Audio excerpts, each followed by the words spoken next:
the primary exercises, the upper body primary exercises. So we have the overhead press, the incline press, the bench press, the dip, and the chin up. So again, all of these exercises are multi-joint and they use a lot of muscle mass.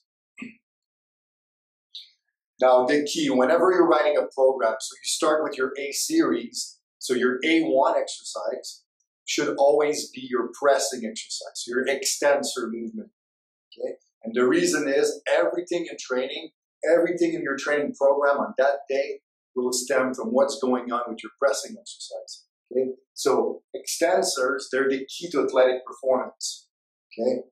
Because of the nature of these movements, of these muscles, they have a high response to eccentric contractions.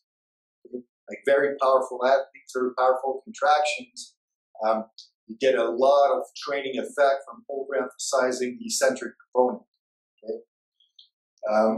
Also, the extensors, especially the movements around the shoulder joint, they demand a high variety of movement pattern.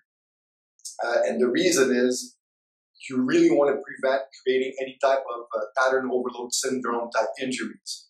Okay, so the shoulder joint, very complex. So if you're always training the movement, always in the exact same motor pattern, a lot of like overuse injuries will tend to happen. Okay, so it's very important to work across the entire spectrum. Okay. Now, if you look at the 4 primary exercises we use in the A series, so like the overhead press, the incline, the bench press, and the dip, like what you see here is all of these 4 exercises cover the entire 180-degree spectrum of angles. Okay. So that's the key here with these 4 lifts. Again, you want to make sure you don't overuse always the same angles. We're always doing flat bench presses. Yes, you might get stronger at that specific angle, but you're creating a lot of overuse on the shoulder joint, and you're not straightening the other angles. Okay, so if you want to be well-rounded, you need to be strong across the board through at 180 degrees. Now, there's this one rule, okay?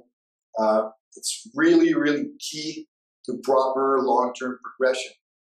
I call it the 90-degree principle within the microcycle.